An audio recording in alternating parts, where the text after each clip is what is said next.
Past players, past legends, past legends.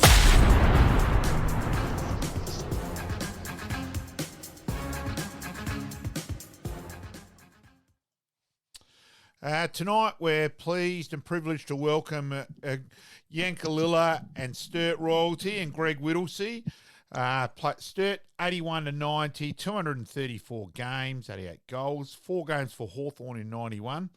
Glenelg in 83-84. We will find out about why the Bays came into play there, Whittles. So 255 games. McGarry medalist in 88, Sturt captain 87 to 90, Sturt best and fairest 87-88, and of course the All-Australian team in 1988, that the end of season carnival at Footy Park. The only time I've never had trouble getting out of Footy Park, Whittles, after that carnival. So welcome aboard, mate. Thanks, Malcolm. Well, good to be here, mate. And, of course, we will cover the Yankalilla side of things as well. Yeah, no worries. We're still rebuilding, but we're on the way up. No, mate. Yeah. So, mate, like we like to do with all of our guests is we like to get a bit of a sense of where it all started, mate. Where did you start your junior career, and we'll work into it from there. Yeah, no worries. Well, I played all my junior footy down at Yankalilla. Going through the junior Colts as a 8-year-old back then, and and then I to progress through juniors, senior Colts, played at association footy, the Crozier Shield, Lovelock Shield back then, and then I was really approached by Alan Fenn, a recruiting officer for Sturt back in the day, because this was the Sturt area down in the Great Southern. And after an association game, he just wondered if I wanted to have a crack at, playing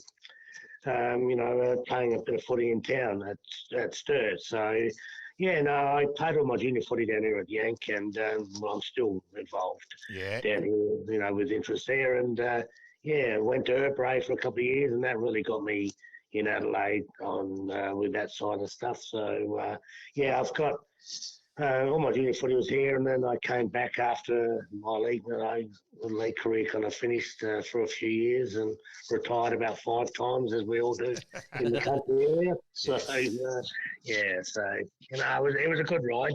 Yeah, Dad was assistant coach in the junior days, and a few local legends down here, and they all brought me through the ranks.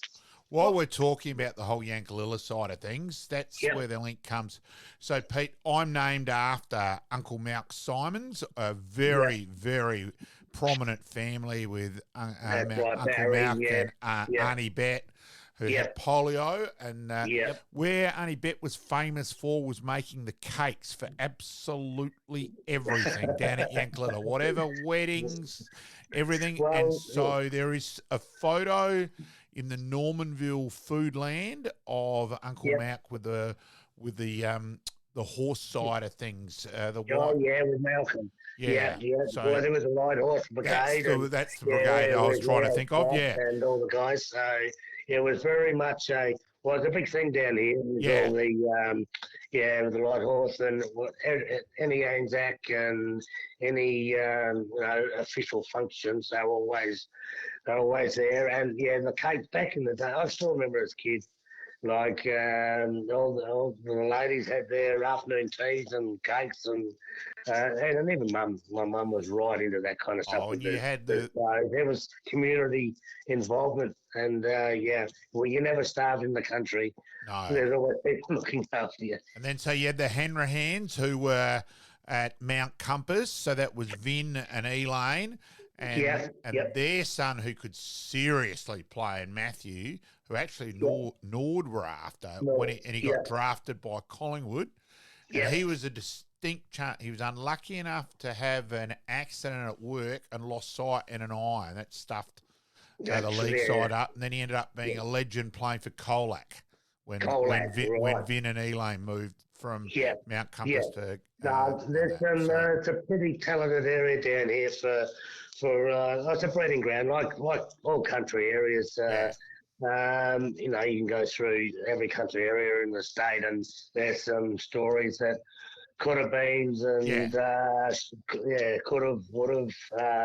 but opportunities, but it's sport was the main thing back in the day. That's what kept the community and everyone together. So You, yeah, you it's a great mentioned time. Yeah, you mentioned some of your junior days there and some of those Yeah. guys, Yeah. good guys helping you through. Do you want to name a couple just to enlighten us and some of the listeners?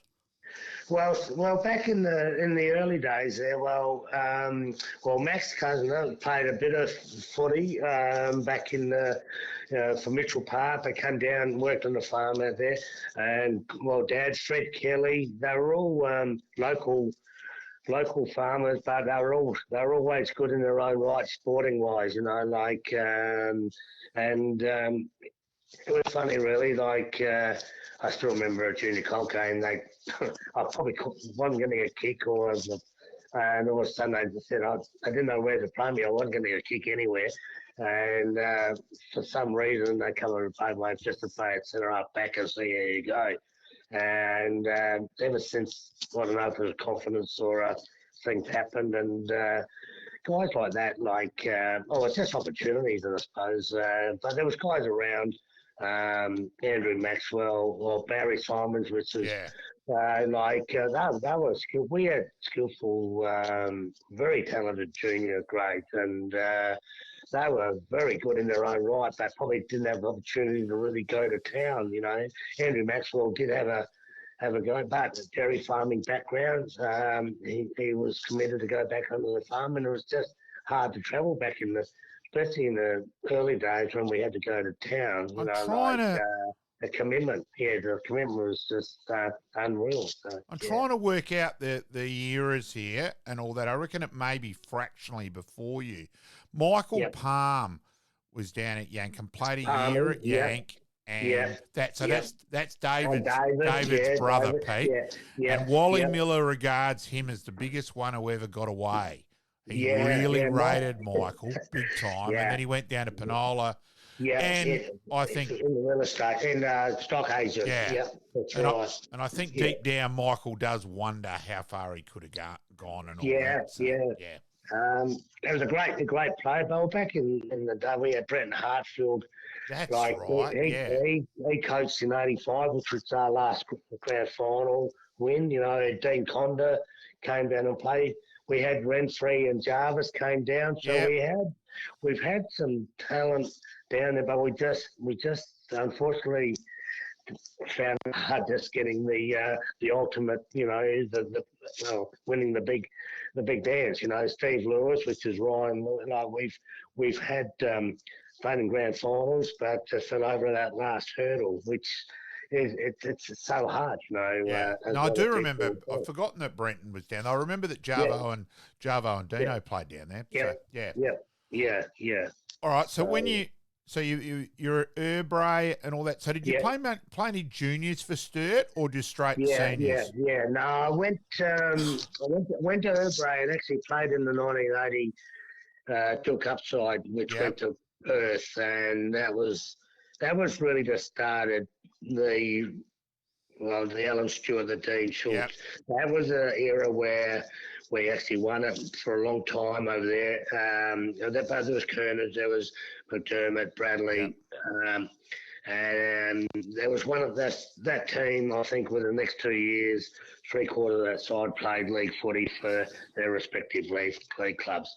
And I think I had 1 year in under-17s, played with Mott's, and then I moved up through under-19s, but I was still playing under-18s when actually debuted in 91. So I didn't play a lot of underage with Kevin Wesley and Jeff Pearce were very much underage coaches back in the day for a long time. So Urbray, that just actually got me into Adelaide. Went there for 2 years. I did a agricultural course there. Lived in Hawthorn, right in the Mitcham area there. 5 minutes down the road, and that really probably gave me the opportunity to do what I love, which is agriculture plus play footy. And I had a host family, the Ellis family, who they were sponsors. They travel back in the day. Oh, that was my host family, Yep. and actually boarded with them for and still lifelong friends with their family now. So that really got me into Adelaide and gave me the foundation to really just go and play footy. What Yeah, was with there? a bit of farming. Yeah. Was there a draw back home back then? Obviously, a young fella away from home. We hear about it so much now. I reckon you would have done all right at Herbrain just Yeah, quietly. no, It no. was your cup of tea, big time. Whittles. No, I'm just asking. Yeah. Yeah, no, it was a bit of not a culture shock, but I was just going to town, because I've got two other brothers and a sister, and but they had other careers. I was the only one that was really farm orientated. Was drawn probably back to the farm down here at the valley, Second Valley. So that was always a bit of a pulling, momentum. But I just there was a period there when we travelled. I used to go with Greg Brandon and Maxwell, Dave McKechnie. We used to carpool. They're like what Jumbo and Simsy and all the guys used to do from up the mid-north. I used to come back to the farm after Herbrain days and actually go, like twice a week, knock off at 3 o'clock. And that's where Mum and Dad sacrificed a lot of stuff, like they allowed me, and people that I was working for allowed me to actually go and train, and that was hard going, like 3 o'clock, go and, you had to knock off work, to go and train for a couple of hours and come back, and a lot of times we'd try and come back to the local clubs for like 3 hours after training. But it was a commitment, like it was a time thing there. It was just so hard, but a lot of guys used to do it. But so I was lucky. I went to Herbrain, and then I worked on Adelaide Hills, and I came back and forth from the farm. So I had that luxury, to get to training, and it wasn't until probably the mid-'80s where I actually moved in Adelaide and got a house where I was captain and stuff like that. Yeah. I actually been there for about 10 years or so. So, but I was still working, working in between, transporting myself from the farm and Adelaide. So, and it worked. It worked back in that time. So. Who'd you debut against? Good. You got me Yeah, perfectly. Yeah, well, that's another risk there. I debuted against North Adelaide in 1981, about round 5, I reckon. But back then, it was funny, really. I rocked up to play reserves, just thinking I was playing reserves, because back then, they only ring you up when you're actually not playing. Back in the day, they name you in the advertiser on the news or on the radio on Thursday night. Yep. And being a bit of a naive country lad, the cameras came to Herbrain on Friday, took photos. I thought, well, what's all this kind of about? And I didn't really actually know I was actually playing league until I actually walked in the gate at Prospect, and people were shaking my hand, and they said, "What are you doing here?" I said, "Oh, well, I'm not too sure which game I'm playing." And I walked there, I thought, and it was just, well, I didn't have time to have nerves. Yeah, that's what I was thinking. That way it's a bonus, yeah.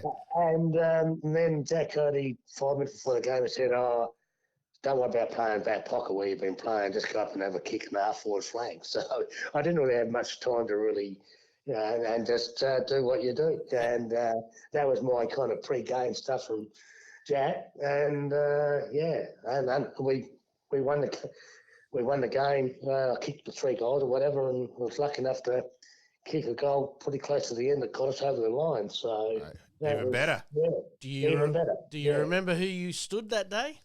Nah.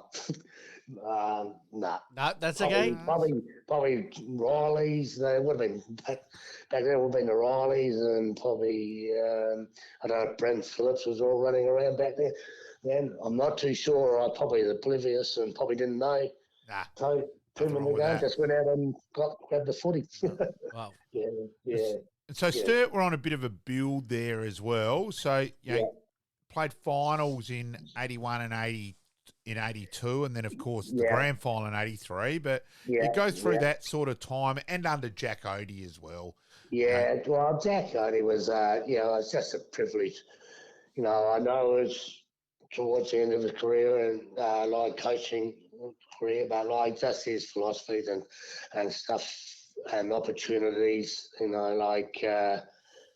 Had a great had a great team around us too, and great standards, and it was all about skill and just doing.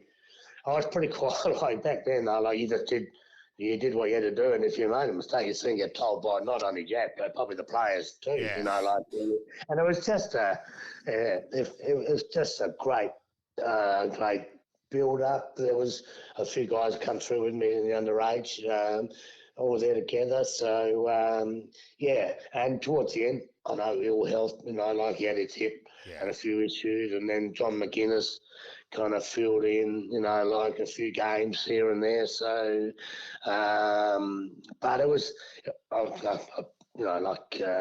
and he gave me one great lesson, like I went to Herbury and he said, because I was playing a bit of Wednesday night footy for the school, as all the country boys used to do, against Blackwood, and he just come under me training one night after my first league or second league game and said, okay, you're playing Saturday in the league side, just skip the midweek, just come to training.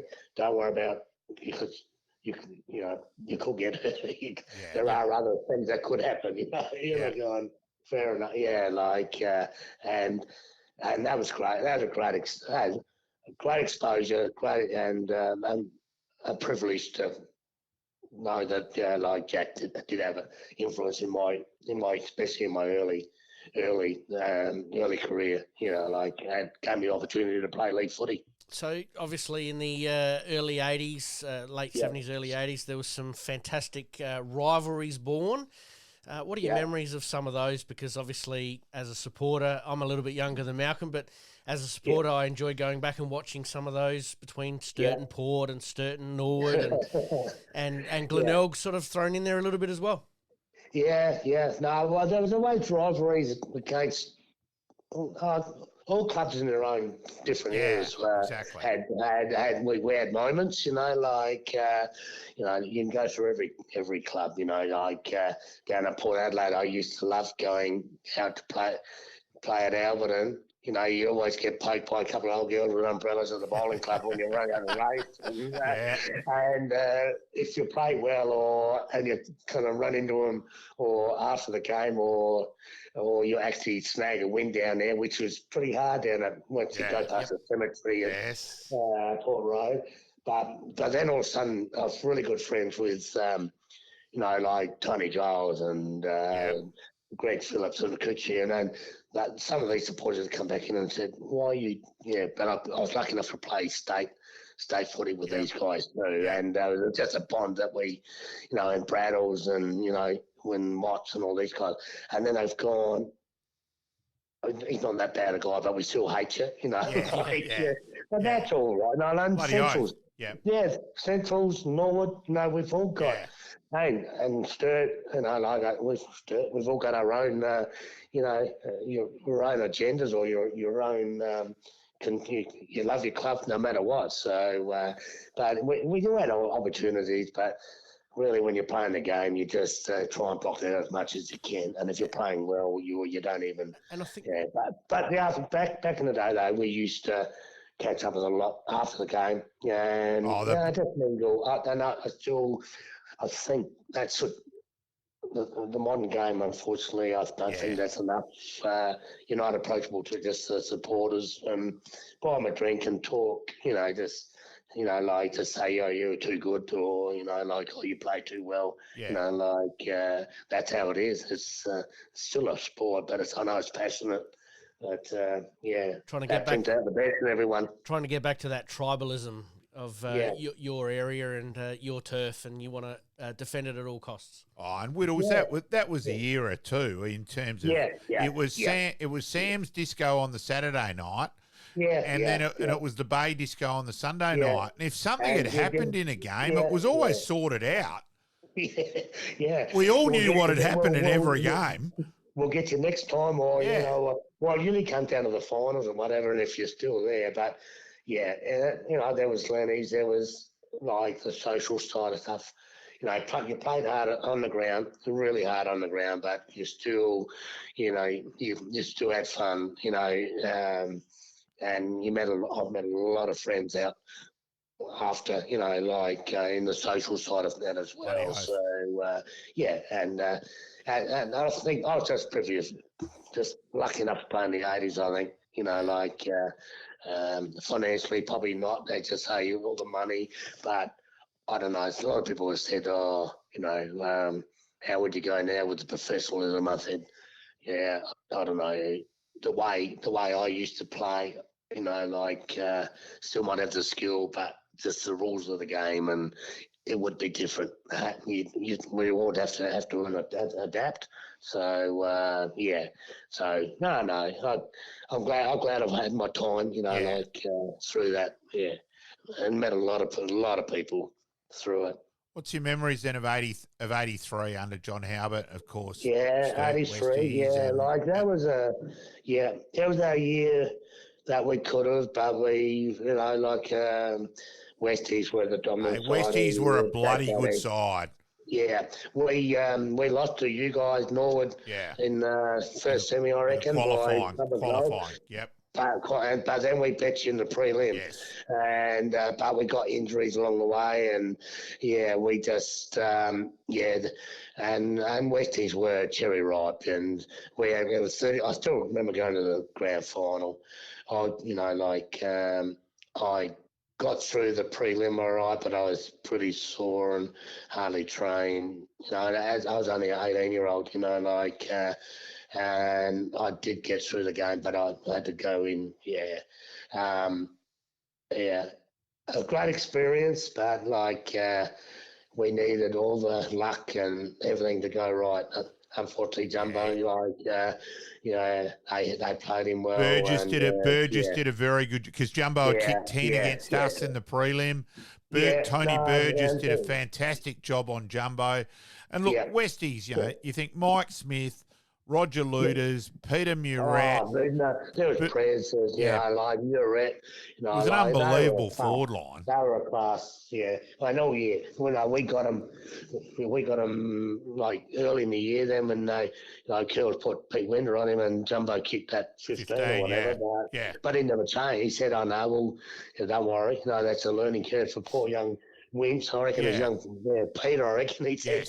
He said, oh, no, that's all right, don't worry. And, well, they got the big one at the end when it counted. And then amazingly, really, 83, it was 84. Both teams who played in the grand final didn't make the five in 84, which was very unusual. Yeah. And that's where I suppose there was a bit of a change with personnel, retirement. And it's always, when you change, it always takes a while to keep going forward. Whether it's a hangover or there are other reasons for that. Like politics and decisions. Especially in the late 80s, where it got a bit, we appointed Merv Kane, which retired from Richmond the year before, come over as a playing coach, and that was really out of left field for a club like Sturt. So, and his record was still good. So a lot of people said, "Oh, it's not the only way," or stuff like that. But we probably needed to get away. Nothing against the OT style there, but Norwood and Port, Glenelg, they were starting to outcoach our players on that side of stuff. So you've always got to keep reinventing the game, to go forward. So.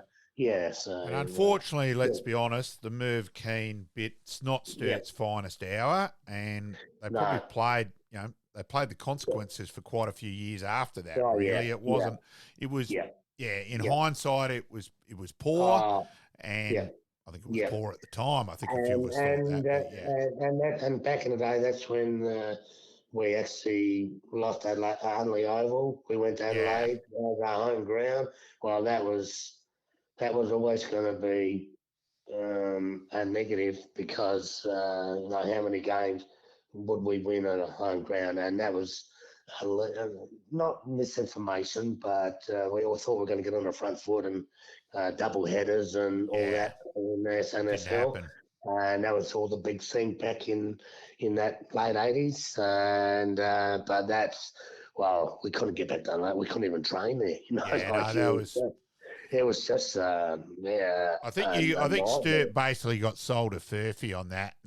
And lost a bit of its soul there for a while as well. Well, we did until Phil Carman and we got back, and Matty Benson actually got back to Unley and that. Well, and now you look at it now, I know it's you couldn't believe what's the transformation, but it was just that period. We can't change history, and a lot of people, like. Even when I go to the footy now with, and I see you there a lot, Malcolm, is that they always even some of the Sturt guys, they wanted a revenge this year with the grand final. And I'm going, guys, you're trying to get revenge from 78. I wasn't even a part of 78. And they didn't get there. I said, guys, don't kind of, you got to move on. You got to embrace where we're going forward. Hey, what happened with 83? The better side won. Merv got sacked. We were the last ones to beat Port Adelaide by a point at Footy Park. Russell Johnson got rubbed out for 5 years. Yes, that's right. Yeah, that's right. And they ended up winning the grand final. We needed a bit of luck, and then Merv got sacked, and then four coaches in 4 years. And while we're doesn't matter what club you are, I don't think not too many people can be it was crazy. with that. Enormous respect for Sturt at the moment. So Sue Dewing is a fantastic administrator. Absolutely. Unbelievable work ethic. In fact, lunatic work ethic. Threaders is fantastic. Huge respect for what you're doing there as well with your role. And there's enormous respect. I think those of us who are involved enough and know what goes on at all the clubs and that. I think every club's starting to I admire what Centrals are doing. Yes, and, very much so. I think the SNFL, under a lot of pressure from, and they're probably, I don't know if I'm talking out of school there, but I don't think the AFL really do kind of. Oh, they don't do anywhere near enough. They're pathetic. Not enough, but like Slam at Norwood and Chiggy Crispy at the park, you can go through all the clubs. They are. It's so even comp, and the underage competition, the pathways are there. Everyone's going to be so proud of what they're doing because there's some talent. There's talent in there that's great to watch. I know the grand final. It was hard to watch from the Sturt side and stuff because we won on the 16s. But that's another, but we're in there. We're in with the mix. We just got to keep learning from them. And I think Norwood are going to be the same. A bit of luck here and there. Don't worry, I'm still shattered by Saturday. I admit that. I enjoyed the reserves grand final a lot more than the league grand final. But yes, but it was too hard to watch. So they kicked about 4 goals, 18. 4-16. Yeah, I didn't mind that. So anyway. Liking this podcast? Please like, rate, and subscribe.